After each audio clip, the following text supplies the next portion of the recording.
Hello friends, कैसे हैं आप सभी। मैं हूं मिस्टर डी हॉरर। उम्मीद है आप अच्छे होंगे।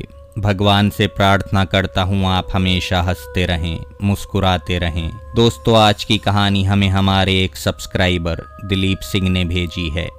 दिलीप आगरा में रहते हैं। दिलीप, आपका बहुत बहुत धन्यवाद। दोस्तों, आज की कहानी एक ऐसे भूतिया होटल की कहानी है जहां जब भी कोई मुसाफिर आता था और इस होटल के कमरा नंबर 103 में ठहरता था तो उसके साथ पहली रात से ही कुछ अजीब घटनाएं घटना शुरू हो जाती थीं।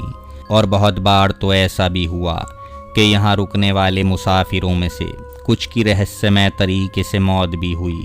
कभी कभी तो कुछ मुसाफिर कुछ घंटे बिताने के बाद ही यहाँ से भाग निकले। कहानी लगभग 20 साल पुरानी है, जब दिल्ली का रहने वाला एक कपल शादी के बाद हनीमून मनाने आगरा आया। दोनों पति पत्नी बेहद खुश थे। आखिर नई नई शादी जो हुई थी। पति का नाम सोमेश और पत्नी रेखा शादी करके बड़ा खुश थे। दोनों अपनी कार से आगरा के लिए सुबह सवेरे निकलने का फैसला करते हैं। दोनों ने रात में ही अपनी सब पैकिंग वगैरह कर ली थी। सोमेश अपनी गाड़ी सर्विस के लिए दे आया था और उसने सोचा था सुबह सर्विस सेंटर से ही गाड़ी उठाकर वहीं से निकल जाएंगे, लेकिन गाड़ी सर्विस होने में थोड़ा समय लग जाता है। सुबह सोमेश सर्विस सेंटर पर जाता है तो उसे दोपहर का समय दिया जाता है। सोमेश अपनी पत्नी से कहता है कि अब रात में ही निकलेंगे, गाड़ी शाम तक सर्विस होगी। रेखा को तो सोमेश से पहले ही टूर पर जाने की बेचैनी थी। अब रेखा बेचैनी से शाम होने का इंतज़ार करने लगती है। शाम होने पर सोमेश रेखा को लेने घर आता है और दोनों शाम को लगभग 5 बजे दिल्ली से आगरा के लिए निकल जाते हैं। सोमेश दिल्ली से मेरठ के रास्ते जाने का फैसला करता है। अब रात में लगभग 8 बजे दोनों मेरठ क्रॉस कर लेते हैं।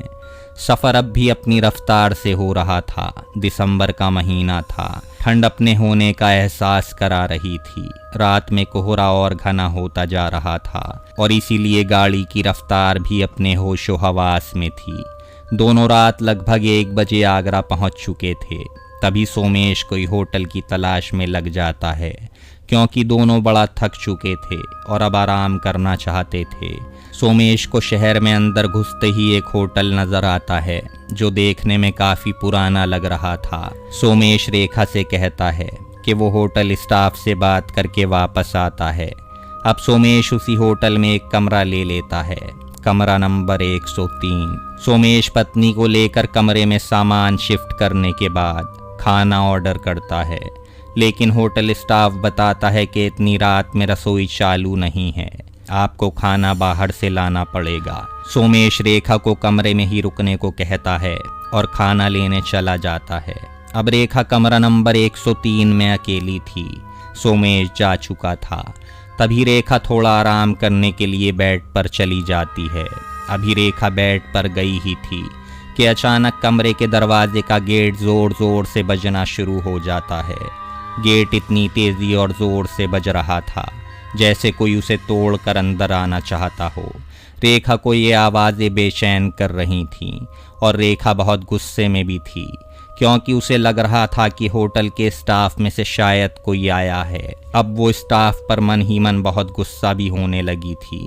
रेखा तेज आवाज़ में ये कहते हुए दरवाज़ा खोलती है कि कौन है, तुम्हें तमीज़ नहीं है।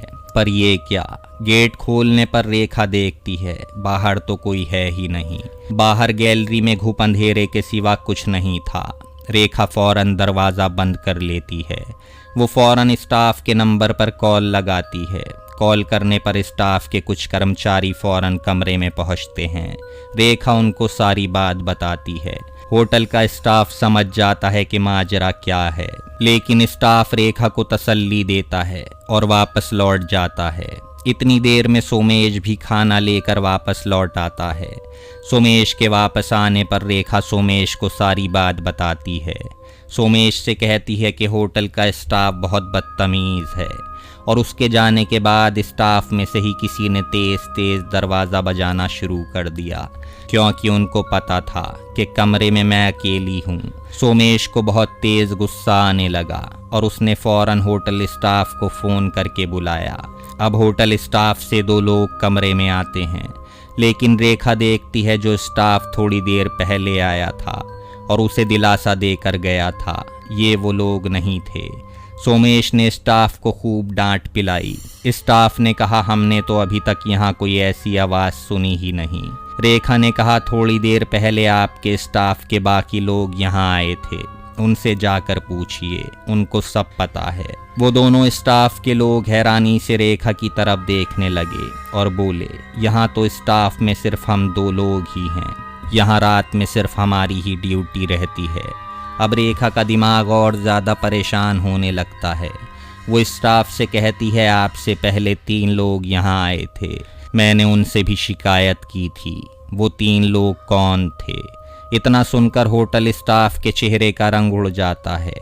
अब उन्हीं में से एक स्टाफ का लड़का, जिसकी उम्र मात्र 25 से 26 साल रही होगी, वो सोमेश और रेखा को बताता है, साहब इस होटल में इस तरह की घटनाएं होती रहती हैं। आप जिस कमरे में रुके हो ये भूतिया कमरा है और बहुत समय से होटल का मालिक इस कमरे को किसी को नहीं देता। यहाँ दर्जनों लोग अपनी जान गंवा चुके हैं। आप चाहें तो अभी ये होटल छोड़ सकते हैं। स्टाफ की इतनी बात सुनकर सोमेश को गुस्सा आने लगा और रेखा बहुत ज्यादा डर गई। अब सोमेश ने स्टाफ से कहा कि वो भूत प्रेत से नहीं डरता और रात इसी होटल में गुजारेगा। इतना सुनकर वो स्टाफ के लोग बोले, ठीक है साहब, अब जिम्मेदारी आपकी रहेगी, और कहकर कमरे से चले गए। अब सोमेश और रेखा एक दूसरे को ही देखे जा रहे थे। इतनी देर में अचानक कमरे के अंदर ही बाथरूम का दरवाज़ा अंदर से जोर जोर से बजने लगा, लेकिन बाथरूम में तो कोई था ही नहीं। सोमेश ने बाथरूम के दरवाजे के पास जाकर आवाज़ लगाई, कौन है अंदर? लेकिन दरवाज़ा लगातार बजता रहा। सोमेश ने दरवाजे पर जोर से हाथ मारा तो क्या देखता है, दरवाज़ा तो खुला हुआ है। वो अंदर जाकर देखता है, अंदर भी कोई नहीं था। सोमेश और रेखा बहुत ज़्यादा डर जाते हैं। दोनों सोचते हैं ज़रूर इस कमरे में कोई तो है जो नहीं चाहता कि वो लोग यहाँ रुकें। रेखा सोमेश से कहती है, अब इस होटल में नहीं रुकना, फौरन ये होटल खाली कर देते हैं। दोनों अपना सामान पैक करके कमरे से बाहर निकल आए और होटल की सीढ़ी से उतरते हुए रिसेप्शन की तरफ जाते हैं। इस बार दोनों फिर से चौंक जाते हैं। होटल के रिसेप्शन पर जो स्टाफ बैठा था वो फिर से नया था। दोनों को नीचे उतरता देख स्टाफ हैरानी से दोनों से पूछने लगा, क्या हुआ सर, आप इतनी रात को सामान लेकर कहाँ जा रहे हैं? सोमेश और रेखा फिर एक दूसरे की शक्ल देखने लगे और स्टाफ से बोले, आपके बाकी स्टाफ को सब मालूम है हम क्यों जा रहे हैं। रिसेप्शन पर बैठे दोनों लोग बड़ी हैरानी से सोमेश से कहते हैं, लेकिन सर यहाँ तो हम दोनों के सिवा कोई और स्टाफ ही नहीं है। अब सोमेश और रेखा का सर चकराने लगता है और दोनों स्टाफ को बिना कुछ जवाब दिए होटल से बाहर जाने लगते हैं। जैसे ही मेन गेट पर पहुंचते हैं, बाहर बैठे गार्ड ने दोनों से सवाल किया, साहब इतनी रात गए सामान लेकर कहाँ जा रहे हैं? सोमेश से पहले रेखा इस बार बोल पड़ी, आपके होटल का स्टाफ बहुत बदतमीज है और रात से ही हमारे साथ यहाँ अजीब घटनाएं घट रही हैं। गार्ड बड़ी हैरानी से मुस्कुराते हुए बोला, लेकिन साहब यहाँ रात में तो कोई स्टाफ रुकता ही नहीं है, सिर्फ रात में उसी की ड्यूटी रहती है। अब सोमेश और रेखा गुस्से से अपनी गाड़ी में बैठ जाते हैं। अचानक रेखा गाड़ी के शीशे से बाहर देखती है। अब होटल का सारा स्टाफ, लगभग 8 से 10 लोग, सभी एक साथ होटल के मेन गेट पर खड़े थे और वो गार्ड भी साथ में था। सभी सोमेश और रेखा को देखकर हाथ हिला रहे थे और बहुत ज़्यादा हंस रहे थे। उनकी हंसी बहुत भयानक थी। अब सुबह होने पर दोनों फैसला करते हैं कि वापस आकर होटल के मैनेजर से इसकी शिकायत करेंगे। दोनों सुबह होने पर उसी जगह वापस आते हैं। दोनों देखकर चौंक जाते हैं कि वहाँ तो कोई होटल ही नहीं है। अब दोनों समझ चुके थे कि उनके साथ रात जितनी भी घटनाएं घटी वो सब भूतिया थीं।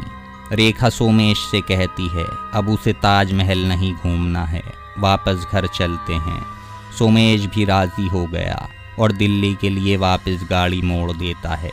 दोनों शाम तक वापस दिल्ली लौट जाते हैं और भगवान को याद करते हैं कि उनके साथ रात कोई बड़ी घटना नहीं घटी। दोस्तों, ये थी आज की कहानी पसंद आई है तो वीडियो पर एक लाइक ज़रूर करें और कमेंट बॉक्स में अपना नाम और अपने शहर का नाम ज़रूर लिखें ताकि कल की वीडियो में आपका नाम भी लिया जा सके।